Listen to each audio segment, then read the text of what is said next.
Secrets hidden by history books face screaming in fear, forbidden archaeology revealed. What if I told you there are objects dug up by archaeologists that simply shouldn't exist, and history books decided to ignore them? I'm not talking about internet theories. I'm talking about real artifacts, catalogued, stored in museums, and silenced.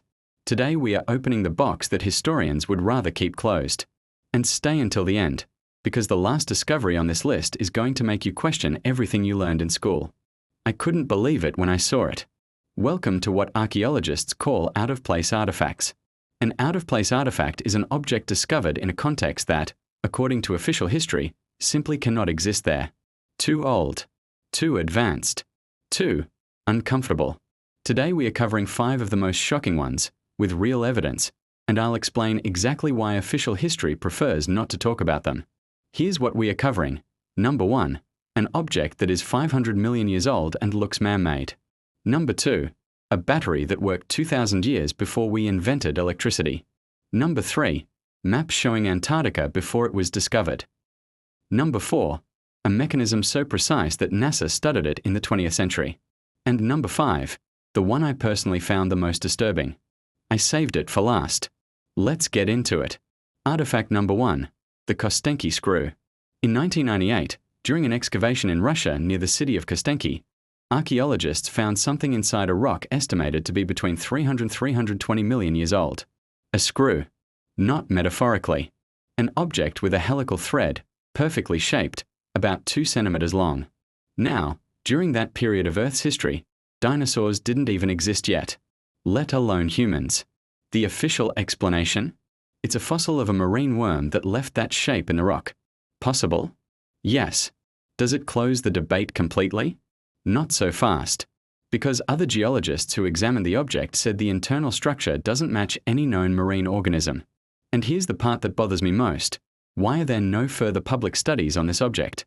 It simply disappeared from academic radar. A strange fossil? Maybe. An impossibly ancient man-made object? We don't know. And that alone should make us uncomfortable. Artifact number 2, the Baghdad battery. In 1936, during an excavation near Baghdad, German archaeologist Wilhelm Koenig discovered something that didn't fit any history textbook.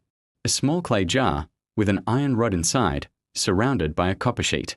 When scientists reconstructed it and added an acidic solution, like vinegar or grape juice, it generated between 1.5 and 2 volts of electricity. This object is over 2,000 years old. To put that in perspective, Alessandro Volta invented the first electric battery in 1800, meaning someone in ancient Mesopotamia was generating electricity 18 centuries before the man we named the unit of voltage after. The official explanation: it was used for gilding jewelry, or it was a ritual object with no real electrical function. But here's what the textbooks don't mention. In the ruins of Seleucia, near where the battery was found, archaeologists also discovered silver objects with traces of copper bonded to their surface. Exactly the result you'd get if someone had been doing electroplating. Coincidence? Maybe. Or was this technology that already existed and we simply forgot about it? Now, if that's hard to believe, wait until you see what comes next. Because the next artifact wasn't found in the ground. It was found at the bottom of the sea. And NASA spent decades trying to understand how it worked. Artifact number 3, the Antikythera mechanism. In 1901, Greek divers discovered a shipwreck off the island of Antikythera. Among the remains of the ship, dated to around 60 BC, they found something that looked like an aged piece of rock. When scientists cleaned it, they discovered a system of more than 30 bronze gears, perfectly assembled. They called it the Antikythera mechanism. What was it for? It was an analog computer. Literally. It could predict solar and lunar eclipses, the positions of the planets, the Greek Olympic calendar, and tidal patterns. When modern engineers tried to reproduce it in 2006, they found that its astronomical calculations had a margin of error of less than 1%. And here's what's most impressive. According to historians, the technology needed to build something like this shouldn't have existed for another 1,400 years.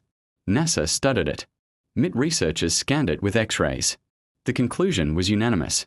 Nobody fully understands how it was built with the tools that supposedly existed at the time. This is not a fringe artifact. It's in the National Archaeological Museum of Athens. It's documented. It's accepted. And yet, History books still don't know what to do with it. Transition. Okay. We have an object from 300 million years ago, a 2,000-year-old battery, and a Greek computer that NASA can't fully explain. But before we get to the final discovery, which I promise is the most impactful one, there are two more I can't skip.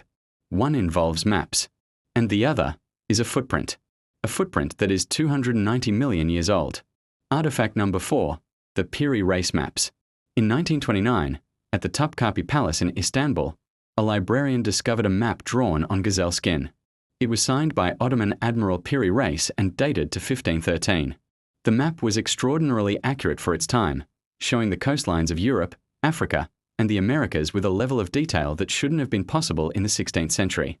But the real problem wasn't that. The real problem was that the bottom of the map showed a landmass at the South Pole, with detailed coastlines, that clearly matched Antarctica. Antarctica was officially discovered in 1820. This map is from 1513. And here's what's truly striking. When scientists compared the map to modern sonar images of the Antarctic coastline beneath the ice, the coastal lines matched. Antarctica has been covered in ice for between 6,000 and 10,000 years. In his own writing, Piri Reis stated that he didn't draw the map from his own knowledge. He copied it from much older maps he had in his possession. Where did those original maps come from? We don't know. Artifact number 5, the Nevada shoe print. In 1922, in Nevada, a fossil hunter named John T. Reed found something in a block of quartz rock. A footprint. Not from a dinosaur. Not from a primitive animal. A shoe print. With double stitching. With a heel. With natural wear at the toe, the kind of wear that happens when someone walks. The rock was between 195 and 290 million years old. Reed took it to New York City, where it was examined by Dr. W. D. Matthew of the American Museum of Natural History and by microscopists at the Rockefeller Institute. The technical finding: the stitching showed evidence of external pressure, the kind of mark made when a flexible material is pressed with force. It is not a random natural formation. The official explanation: a geological coincidence. A shape that simply looks like a shoe print. Maybe. But something doesn't sit right with me. If this was so easily explained, why does almost no textbook mention it? Why was the debate shut down so quickly? Would it really be so terrible to consider that maybe our history is longer and stranger than we think? Reflection. I'm not here to tell you aliens built the pyramids, or that everything you learned in school is a lie. That would be irresponsible. What I will tell you is this: official history is not a finished document. It's a working hypothesis, a story that gets rewritten constantly as new evidence appears. And these artifacts, all of them, have one thing in common. They are uncomfortable. Not necessarily because they're impossible to explain, but because they ask questions that academia still doesn't want to answer honestly. Scientists who have tried to seriously investigate these artifacts have encountered institutional resistance. Academic journals refusing to publish studies. Funding that gets cut. That's not a conspiracy theory. It's documented. It's part of the historical record of every single case I mentioned today. Closing. So what do you do with all of this? I'm not asking you to believe everything. I'm asking you to ask the question. Because history doesn't belong to academics or museums. It belongs to all of us. And when we start asking uncomfortable questions, that's when we actually begin to understand it. Each one of these artifacts, the 320-million-year-old screw, the Baghdad battery, the Antikythera mechanism, the Piri race maps, the Nevada shoe print, exists. It's documented. You can look it up. And if that's not enough to make you question what you know, that's okay.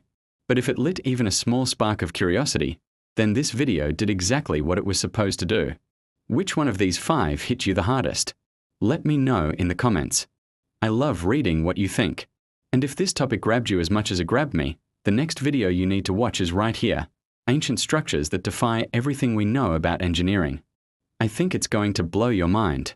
Hit that like button if you learned something new today. See you there.